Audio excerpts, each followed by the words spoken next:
નમસ્કાર મિત્રો, જય માતાજી, જય હિન્દ, જય જય ગરવી ગુજરાત. હું આપનો મિત્ર ઈશુદાન ગઢવી.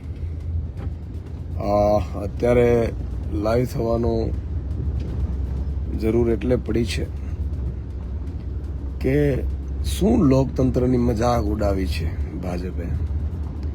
તમે ચૂંટણીઓ જીતી નથી શકતા તો ચૂંટણીઓ લડવામાં પણ તમારે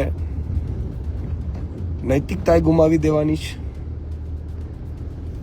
બેફામ દારૂ મળતો હોય, અને પહેલા મેં કહ્યું હતું કે ભાઈ દારૂ બેફામ અહીંયા ઉતારવામાં આવી રહ્યો છે. રૂપિયા બેફામ મળતા હોય, રૂપિયાની સોદેબાજી થઈ રહી છે.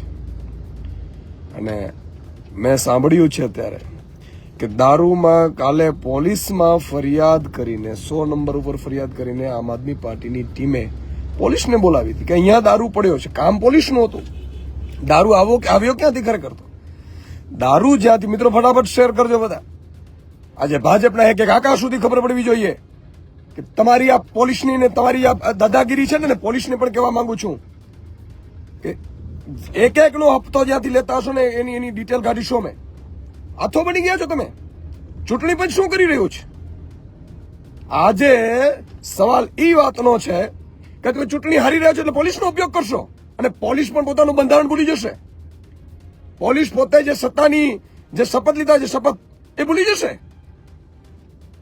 લોકતંત્રની હત્યા પોલીસ કરશે, જેનું કામ બંધારણનું છે, બંધારણની રખેવાળી કરવાનું છે, જેનું કામ રક્ષકનું છે, જેનું ન્યુટ્રલ થઈને કામ કરવાનું છે. ઈ પોલીસ ભાજપના કહેવાથી આખું ફેરવી કાઢશે. કહાની એવી બની છે મિત્રો કે ગઈકાલે જે રીતે ભાજપના લોકોએ લગભગ એવું કીધું, મને મેસેજો મળ્યા હતા બધા ટીમોએ કે ભાઈ દારૂની ગાડીઓ ઉતારી છે, ભાજપ પાસે રૂપિયા છે, ભ્રષ્ટાચારના ઢગલોબંધ રૂપિયા છે. ફટાફટ મિત્રો બધા શેર કરજો. અને બીજું કે ઈ એટલું પૂરું ન થતા પોલીસને બોલાવીને આમ આદમી પાર્ટી રેડ કરે છે, આમ આદમી પાર્ટીના કાર્યકર્તાઓ રેડ કરે છે. પોલીસે ખરેખર આભાર માનવો જોઈએ, ચૂંટણી પંચે આભાર માનવો જોઈએ, ચૂંટણી પંચે આભાર લડવૈયાઓનું સન્માન કરવું જોઈએ કે ભાઈ નિષ્પક્ષ ચૂંટણી થવા માટે આમ આદમી પાર્ટીની ટીમે મજબૂતાઈથી મદદ કરી છે. ત્યારે અત્યારે ઈ વાડીવાળાને કહેવાથી ભાજપનો કોઈ આગેવાનની વાડી છે, મેં સાંભળ્યું છે, એના સગા સંબંધીની, જ્યાં દારૂ ઉતરવામાં આવ્યું હતું. પોલીસે દારૂ ક્યાંથી આવ્યો એની તપાસ નથી કરી, કોણે મૂક્યો એની તપાસ નથી કરી, અને આમ આદમી પાર્ટી ઉપર નિવેદનો બોલાવવા માટે દબાણ કરે છે. મેં સાંભળ્યું છે કે આમ આદમી પાર્ટીના હોદ્દેદારો રાજુ કરપડા, જે અમારો કાઠી સમાજનો આગેવાન છે, દલિત સમાજના આગેવાન છે, અમારા અમૃતભાઈ મકવાણા, કોડી સમાજના આગેવાન રાજુભાઈ સોલંકી, આ બધા ઉપર તમે દબાણો કરવાની કોશિશ કરો છો. આ સમાજ તમને મૂકશે પછી? તમે એમ સમજો છો કે ભાજપ પણ આ સમાજોને દબાવી દેશે? પાટીદાર સમાજના આગેવાનોને બોલાવવામાં આવે છે નિવેદનોના નામે, બહાને.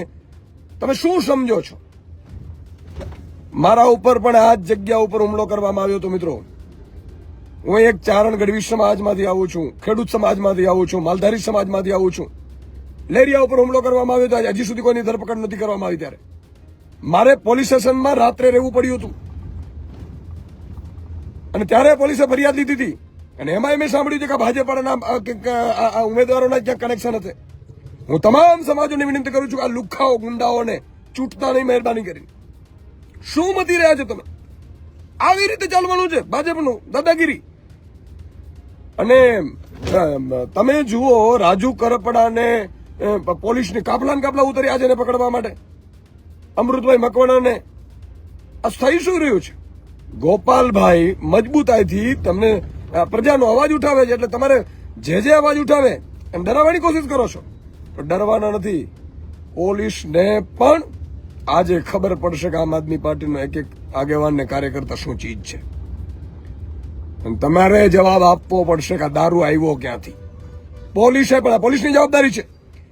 એસપી રેન્જાજી, ડીજીપી, મેં ડીજીપીને કાલે કહ્યું હતું, આ ધંધો ક્યાં માંડ્યો છે યાર ગુજરાતને? તમારે યુવાધનને બરબાદ કરવાનો. અને ખોટું એફઆઈઆર મેં તો સાંભળી છે, લગભગ કંઈક અરજી લીધી છે કે આમ આદમી પાર્ટી વાળા ઉપર આક્ષેપો કરો છો તમે. અમારે આ કરવા હોત ને ધંધા, તો અમે રાજનીતિમાં જ ન આવત. મિત્રો, વિસાવદરની જનતા, ભેસાણની જનતા, જુનાગઢની જનતા અને ગુજરાત આખાની જનતા જુએ, આખી ઘટના જુએ, તમામ સમાજો જુએ. સમાજના આગેવાનો, મને ખબર છે ભાજપના દબાણ ઉપરથી સમાજના આગેવાનો પણ બિચારાને મજબૂરીએ કંઈક કહેવું પડે છે ને બોલવું પડે છે એના સમાજમાં. એ સમાજના આગેવાનો પણ જોઈ લે કે આપણા સમાજ ઉપર આજે તમે જુઓ, નાના નાના કોળી સમાજના યુવાનો છે, કાઠી સમાજ છે, પટેલ સમાજ છે, દલિત સમાજ છે, એમના યુવાનોને પરેશાન કરવામાં આવે છે. આ થઈ શું રહ્યું છે? આ બિલકુલ ચલાવી લેવામાં નથી આવ્યું. ગોપાલભાઈ મજબૂતાઈથી એકલા લડે છે, એને તમે હેરાન કરવાની કોશિશ કરો છો, પરેશાન કરવાની કોશિશ કરો છો. આ કતઈ ગુજરાતની જનતા ગુંડા તત્વો હોય, લુખ્ખા તત્વો હોય અને પોલીસના આડમાં તમે જે ખેલ કરો છો, ગુજરાતની જનતા ક્યારેય સ્વીકારવાની નથી. ગુજરાતની જનતા હંમેશા વિકાસને પ્રાધાન્ય આપે છે. ગુજરાતની જનતા તમામ સમાજોના ઉત્થાન માટે અને સન્માન માટે કામ કરે, એના માટે ઉત્થાન માટે પ્રાધાન્ય આપે છે. ગુજરાતની જનતા હંમેશા ખેડૂતો, વંચિતો, શોષિતોનો કામ કરે, એના માટે ઉત્થાન માટે આપે. તમે આ મંડળીઓના કૌભાંડો ન કરત, તમે આ ઇકોઝોન ન લાવત, તમે ખેડૂતોને ભાવ આપી દેત, ખેડૂતોનો દેવામાફ કરી દેત, તો આ ધંધો જ ન થાત. તમે ખેડૂતોના એપીએમસીમાં 2-5 હજાર રૂપિયા લઈને લૂંટ ચલાવો છો ને, એના માટેનો આ લડાઈ છે ખેડૂતોની. અને એટલા માટે પ્રજા સાથ નથી આપતી, એટલે તમે હથકંડા અપનાવો છો. પોલીસ તંત્ર કરે છે શું? બહુ દુઃખદ કહેવાય મારા માટે કે લોકતંત્રની હત્યા થઈ રહી હોય ખુલ્લેઆમ. તો મિત્રો, મારે સૌને વિનંતી છે કે